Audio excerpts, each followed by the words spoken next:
స్మగమః పార్థ నైతత్వయ్యుపపద్యతే క్షుద్రం హృదయ దౌర్బల్యం.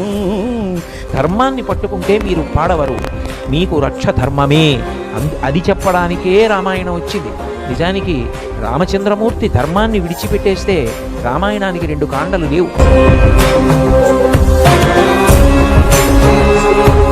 రామ రామ రఘురామ అని పాడుతున్న హనుమా, కళ్యాణ శోభ కనగానే కనులారతనివి తీరేనే.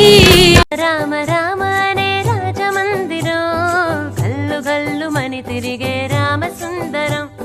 కొండలలో నెలకొన్న కోనేటి రాయడువాడు, కొండలంత వరములు గుప్పెడువాడు.